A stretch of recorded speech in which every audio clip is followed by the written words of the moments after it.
महेश्वर को मेरा प्रणाम है। इस कालखंड के प्रथम शिव के शिष्य और हम सबों के परम आदरणीय साहब वरेण्य गुरुभ्राता श्री हरिनानंद जी के चरणों में मेरा प्रणाम है।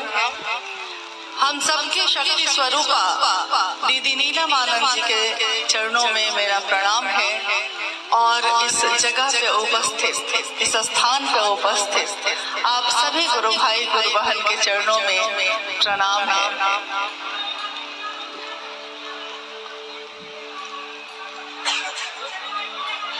अभी जब हम लोग यहाँ पहुंचे उस समय तक काफी गर्मी का मौसम है, गर्मी थी और मैंने अपने वरेण्य गुरुभ्राता से ये प्रार्थना की कि आपके दिखाए हुए रास्ते पे चलने वाले लोग आज यहाँ बैठे हैं, अपने गुरु शिव की बात कर रहे हैं और आप थोड़ी सी राहत दे देते। मुझे लगा नहीं था कि प्रार्थना इतनी जल्दी सुन ली जाएगी। उसके बाद थोड़ी सी हवा बहने लगी।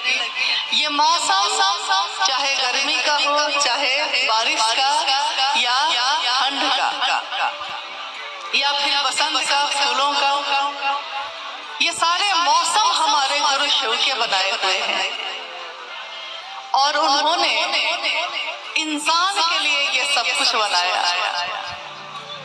कहा जाता है और हमारे शास्त्रों ने भी लिखा कि ये पूरी सृष्टि, ये पूरी दुनिया किसकी इच्छा से बनी? तो उन्होंने कहा कि शिव की इच्छा से बनी है। अच्छा, ये दाहिनी तरफ जो लोग हैं, मेरा निवेदन है कि जो कार्यकर्ता है वो बैठ जाए, बाकी लोग क्यों बैठ जाएंगे? जो कार्यकर्ता है वो बैठ जाए,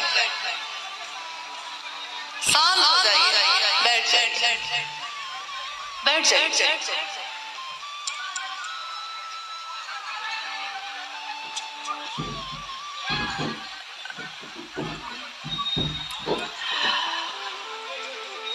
जीवन का कोलाहल तो थम जाता है, शांत हो जाता है, लेकिन मन में जो कोलाहल है, मन में जो अंधेरा है, उसी अंधेरे से रोशनी की तरफ ले जाने के लिए वरेण्य गुरुभ्राता साहब श्री हरिनानंद जी ने इस विश्व में ये उद्घोष किया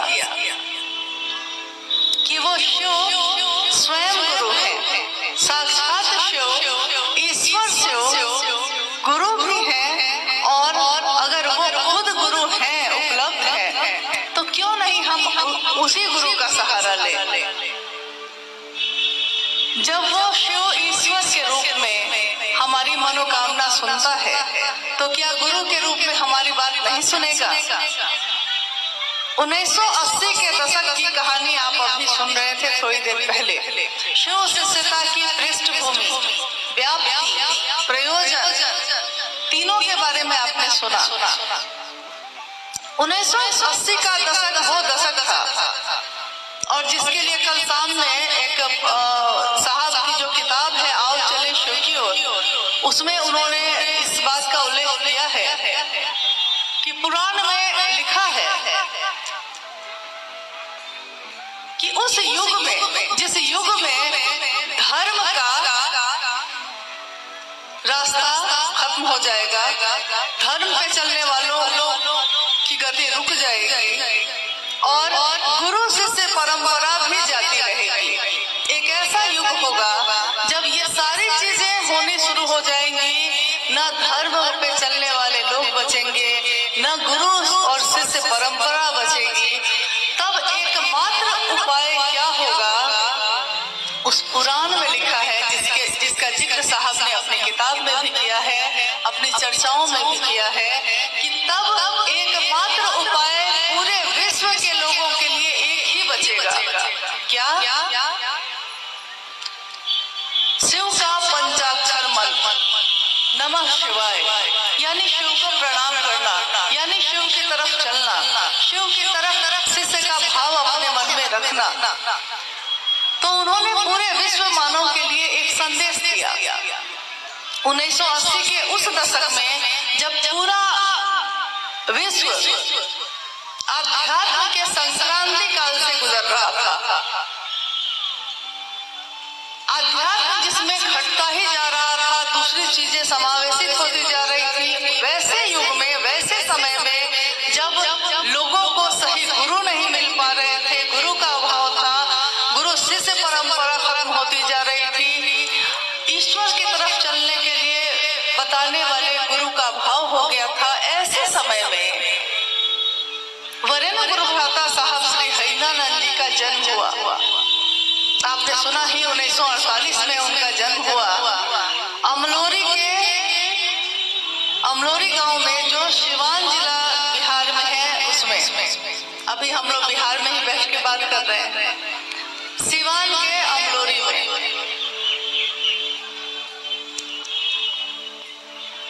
साहब कहते हैं और लोग भी बताते हैं कि साहब का जन्म हुआ, तिथि खंडित हुई और पूरे विश्व ने दीपावली मनाई। आज हम लोग सोचते हैं इस बात को कि क्यों वही दिन चुना साहब ने इस धरती पे आने का। क्योंकि दीपावली के दिन दिए जलते हैं, दिए जलते हैं, दिए जो जलते हैं उसमें अग्नि की मात्रा सबसे ज्यादा होती है। आपने देखा होगा कि दिया की जो लौ होती है, वो आप दिए को उल्टा भी कर देंगे तो उसकी लौ ऊपर ही जाएगी, यानी ऊर्ध्वमुखी ईश्वर की तरफ चलती है वो। तो पूरे विश्व ने, पूरी दुनिया ने दीपावली मनाई। आज सोचते हैं तो लगता है कि शिव के शिष्य का आगमन इस धरती पे हुआ और धरती ने उनके स्वागत में दिए जलाए। रोशन हुई ये धरती शिव के शिष्य के आने से। ठीक है, उनका ये रूप दुनिया के सामने आने में थोड़ा समय लगा। जैसा आपने सुना कि 1974 में उन्होंने शिव को अपना गुरु माना, लेकिन 1974 तक आते आते कितनी घटनाएं साहब के जीवन में ऐसी हुई जिन्होंने उनके मन को धीरे धीरे ये समझा दिया कि कहीं कुछ भी नहीं है। और तब एकमात्र उपाय उनके सामने ये बचा जो उन्होंने कहा कि मैंने बहुत निराशा और हताशा में शिव को अपना गुरु बनाया। मैंने सोचा कहीं कुछ नहीं है। आपका भी मन हारता है, हमारा मन भी हारता है। एक दिन हम सोचते हैं कि कहीं कुछ भी नहीं है और तब हम कहते हैं कि डूबते को तिनके का सहारा मिलता है। जैसे अगर पानी में कोई डूबने लगे, एक तिनका भी उसके हाथ में आता है तो वो उसी को पकड़कर बचने की कोशिश करता है।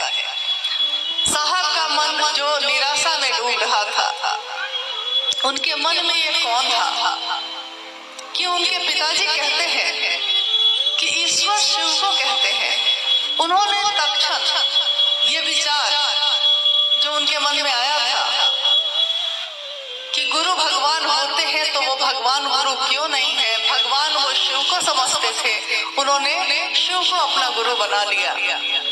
शिव को गुरु बना लिया तो बना लिया।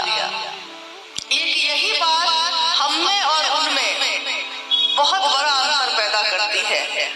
हम भी कोई विचार करते हैं, हम भी उस विचार से चलते हैं, लेकिन हम जीवन भर उस विचार पे खड़े नहीं होते। हमारे विचार बदलते हैं, हमारे भाव टूटते हैं। लेकिन साहब ने अविश्वास में, अश्रद्धा में, हताशा और निराशा में शिव को गुरु बनाया। लेकिन बना लिया तो फिर वो बदले नहीं, खड़े रहे। लाख मुश्किलें आई, लाख बाधाएं आई, लेकिन वो वहां से हिले नहीं। उनका मन इस बात पे खड़ा हो गया कि शिव ही अब गुरु है। वही जो बताएंगे, वही जो सिखाएंगे, अब वही करेंगे। बाकी पहले से जो भी करते थे वो सब अब नहीं करेंगे। और धीरे धीरे सिवान जिले से शुरू हुई शिव की शिष्यता की बात कमरे से बाहर आने लगी। कुछ लोगों ने शिव को गुरु बनाया, कुछ लोग चले।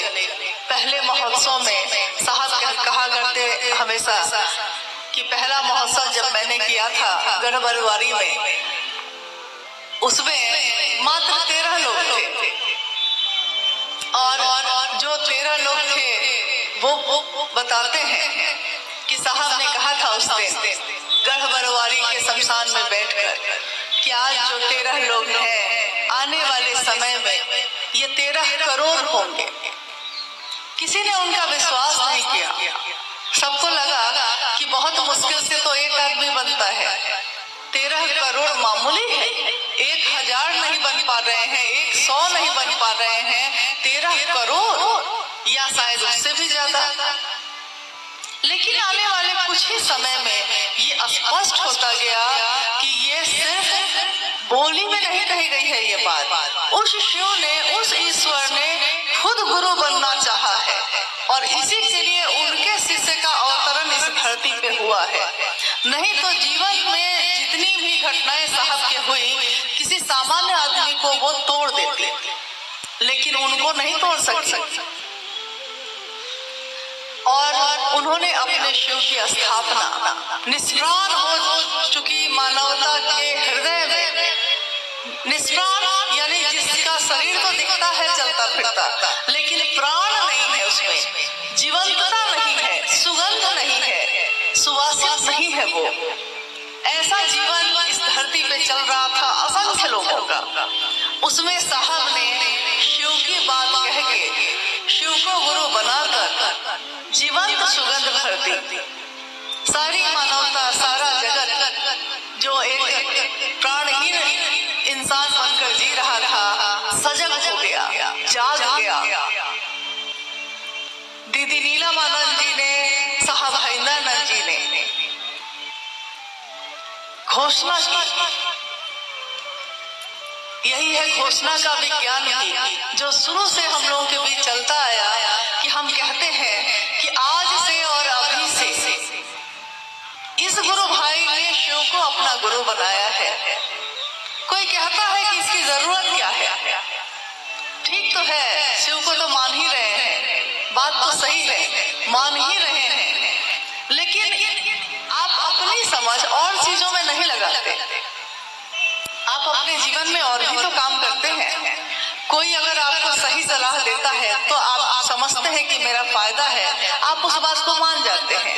लेकिन अगर कोई कहता है कि उस शिव को अपना बनाइए ना, तो आप सोचते हैं, आप समय मांगते हैं। लेकिन क्या हमको पता है कि हमारे पास कितना समय है? साहब हमेशा कहते रहे कि आपके अपने आपके सामने चले जाते हैं, आपके अपने आपकी आंखों के सामने से ओझल हो जाते हैं, खत्म हो जाते हैं, और आपके सामने ही सारी चीजें खंडित और खंडहर के रूप में बदलती चली जाती हैं। लेकिन तब भी आपका मन नहीं समझता कि इस दुनिया में हमेशा रहना नहीं है हम लोगों को। हम आए हैं और चले जाएंगे। हम रहते हैं लेकिन रहना नहीं, देश वीराना है। जहाँ से आए हैं वहीं को लौट जाना है। शिव के पास से आए हैं, शिव के पास लौट जाना है। इस छोटी सी यात्रा 60-70 साल की यात्रा की समझ अगर हो जाए तो ये जीवन सुंदर हो जाए। और जीवन जीने की कला कौन सिखाता है? तो साहब ने कहा कि गुरु सिखाते हैं, शिव सिखाते हैं। कोई भी गुरु होगा तो वो अपने जैसा बनाएगा। गुरु अगर शिव होंगे तो वो शिव जैसा बनाएंगे, शिव ही बनाएंगे। गुरु अगर शिव होंगे तो वो क्या सिखाएंगे? वो ये सिखाते हैं, खुद को दिखाकर सिखाते हैं कि चित्र में, तस्वीरों में हम देखते हैं कि हमारे गुरु शिव ईश्वर है। महेश्वर कहा गया उनको, महादेव कहा गया उनको, देवों का देव महादेव।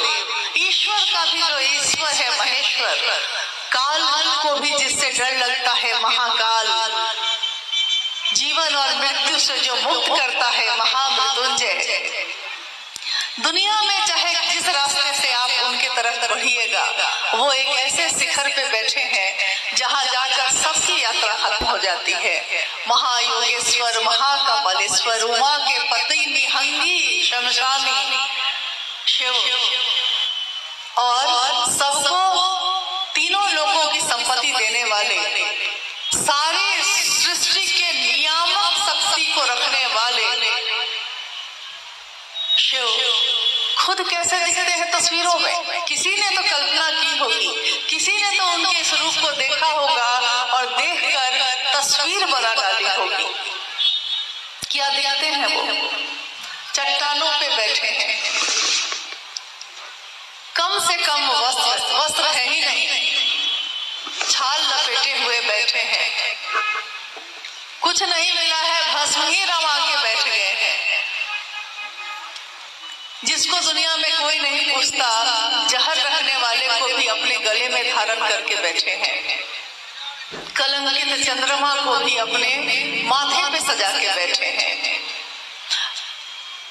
तीव्र वेग से गिरने वाली गंगा को अपनी जटाओं में लपेट के बैठे हैं।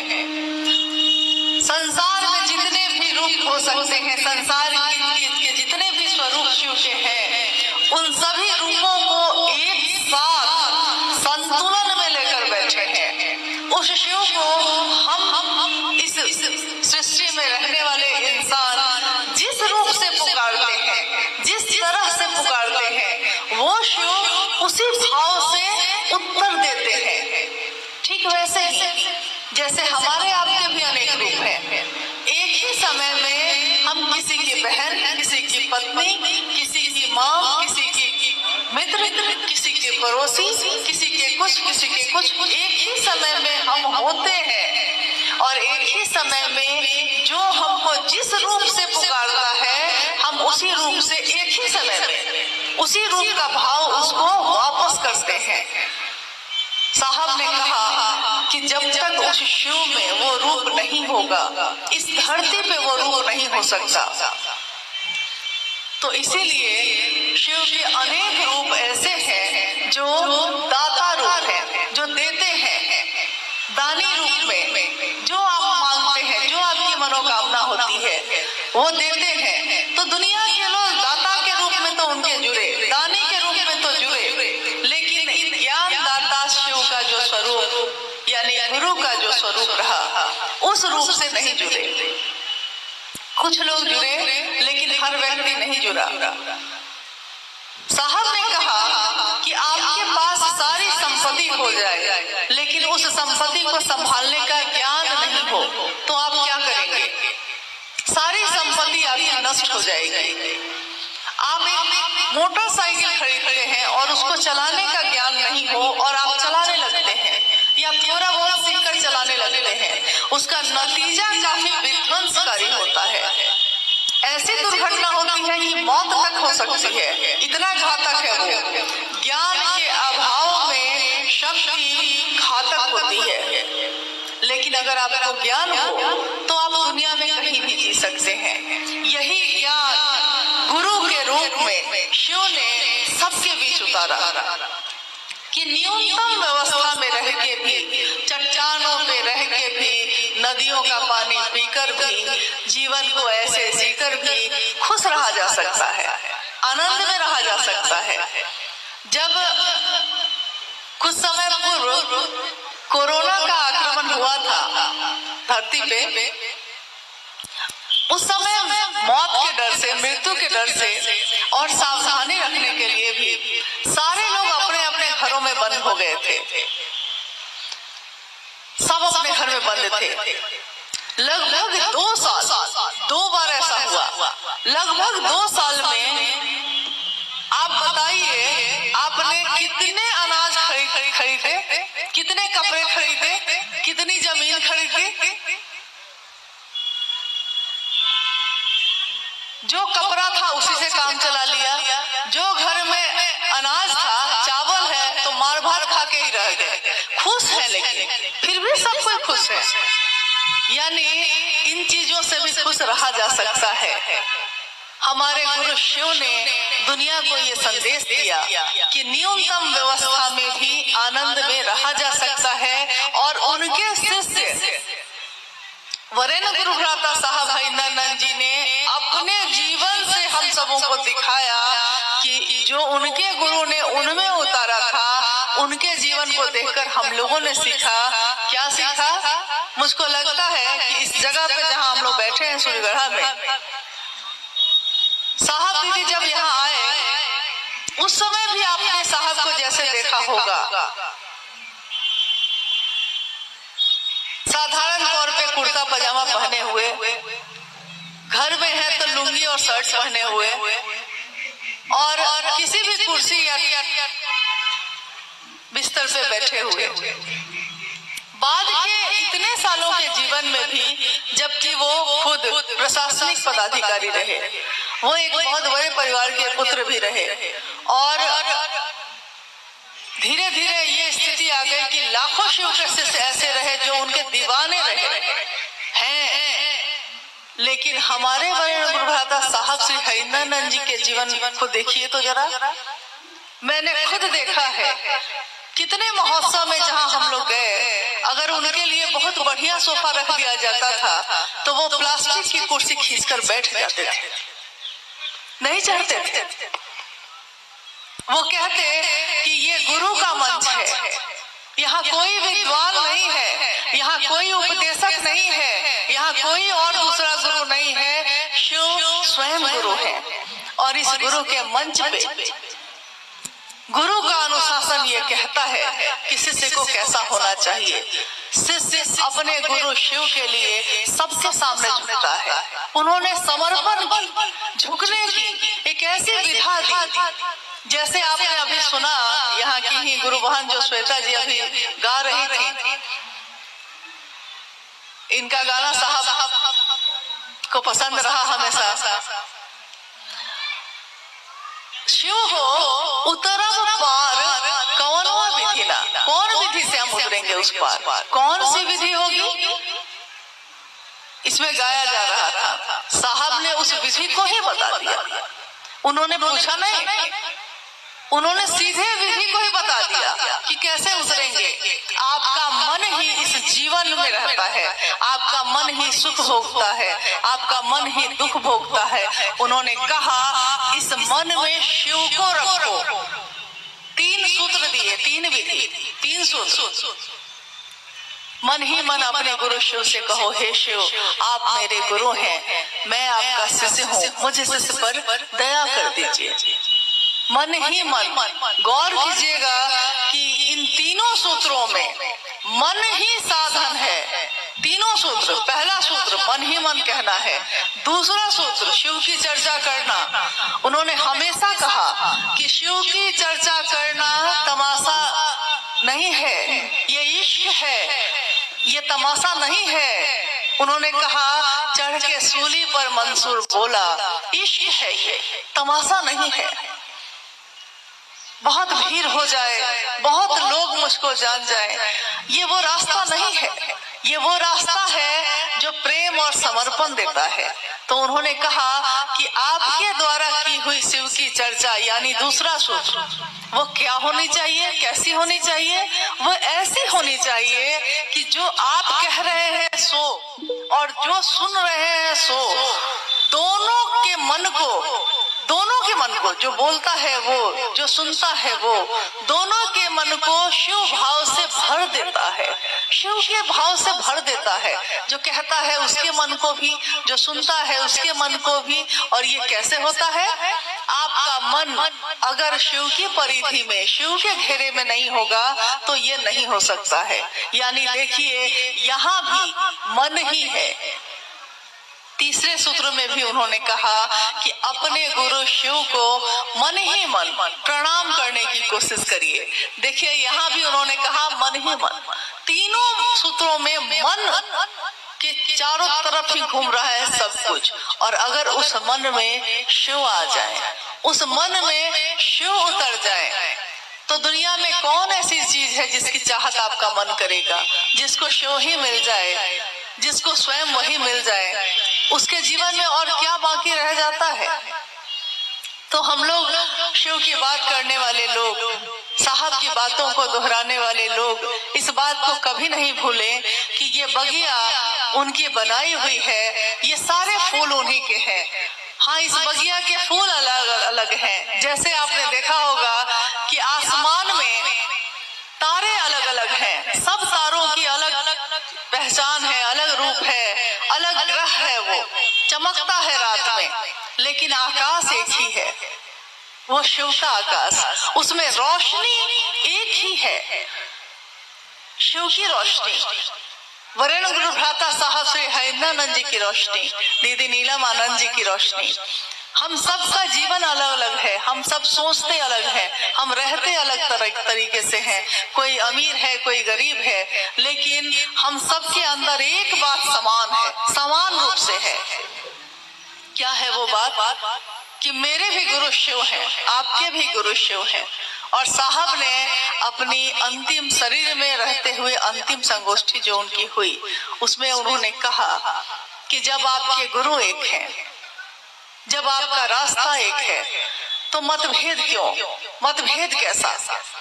बहुत काम अभी बाकी है हम लोगों का। सोचिए कि अभी भी आप अपने आसपास देखेंगे तो आपको ऐसा घर बहुत सारा मिलेगा जहां अभी भी शिव की तरफ लोग नहीं चले हैं। कितने ऐसे लोग हैं जो छूटे हुए हैं, कितने ऐसे लोग हैं जो आपकी प्रतीक्षा में हैं, कब आप आएंगे, कब उनसे बात करेंगे और वो शिव की तरफ चलेंगे। साहब ने यही कहा कि अगर आपके बात करने से, आपके कहने से कोई शिव की तरफ 2 कदम भी चल देता है, इससे बड़ा पुण्य और कुछ भी नहीं हो सकता। और आज का जो ये समय है जहां हम और आप बैठे हैं, ये बिना किसी योजना के हो गया। हम लोग तो मुंगेर जा रहे थे, लेकिन यहाँ पे संजोग बस रुकना हो गया और संजोग बस ये बात भी हो गई। साहब ने प्रारंभिक समय से लेकर हमेशा ये कहा कि इसी अव्यवस्था में मेरी व्यवस्था है। जब भी कोई कार्यक्रम होता था तो सब कोई बैठ के कहते थे कि कितना बड़ा पंडाल बनाना चाहिए, कितनी बड़ी व्यवस्था करनी चाहिए। तो साहब कहते कि कोई भी व्यवस्था कर लीजिए, शिव के शिष्यों के लिए वो कम हो जाएगी। इसीलिए अपने गुरु शिव के ऊपर ही इस व्यवस्था को छोड़ दीजिए। वो सारे विसंगतियों में संगति की स्थापना करने वाले हैं, वो सारी अव्यवस्था में व्यवस्था बहाल करने वाले हैं हमारे गुरु शिव।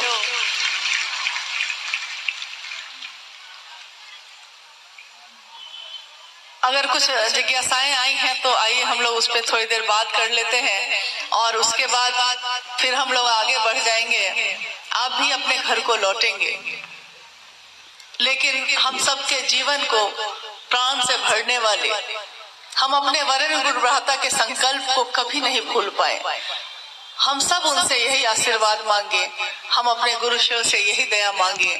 उस गुरु ने दिया ही दिया है, देने की बारी अब हम लोगों की है। उन्होंने किया ही किया है, करने की बारी अब हम लोगों की है। आइए हम लोग जिज्ञासा सुनते हैं। है जिज्ञासा है? जी जी जी। आओ चले शिव की ओर। यह जो पावन आध्यात्मिक पुस्तक साहब श्री ने लिखा है, उसमें उन्होंने लिखा है कि बाजीचय अतफाल है दुनिया मेरे आगे, बाजीचय अतफाल है दुनिया मेरे आगे, होता है शबो रोज तमाशा मेरे आगे। साहब श्री क्या समझाना चाहते हैं इस पंक्ति से, कृपया समझाने की कृपा किया जाए। कोरोना काल में साहब ने ये पुस्तक लिखी, आओ चलें शिव की ओर। ये उनका आह्वान था है कि हम शिव की तरफ चलें।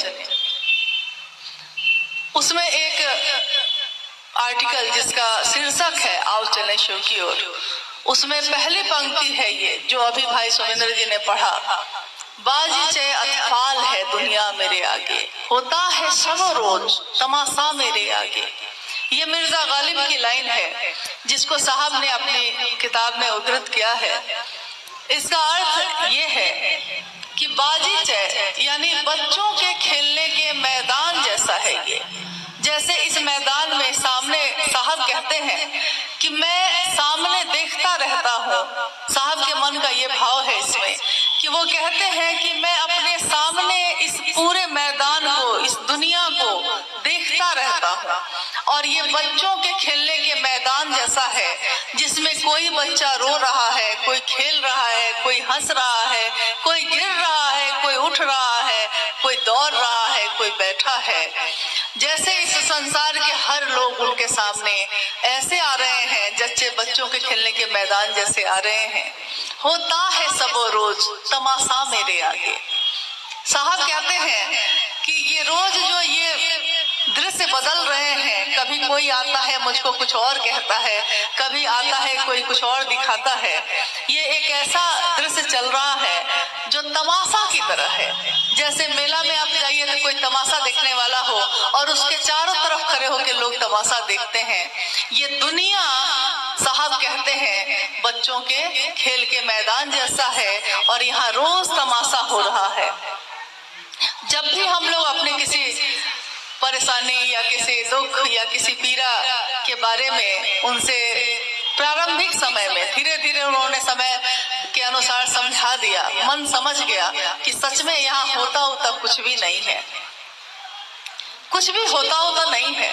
साहब ने कहा ये तमाशा जैसा चलता है, एक दृष्टा की तरह, एक दृष्टा की तरह खड़े होके देखिएगा तो आपको लगेगा कि कुछ होता नहीं है। आज जिस दुख के कारण आप एकदम व्यथित हैं, अगर महादेव पे छोड़ दीजिए, आप देखिए कि अगले ही कुछ समय में आपकी सारे परेशानी अपने आप खत्म हो जाती है। आप कोशिश क्यों कर रहे हैं? जो काम आपसे हो जाना है उसको बदलने की कोशिश क्यों कर रहे हैं? तो इसका यही अर्थ है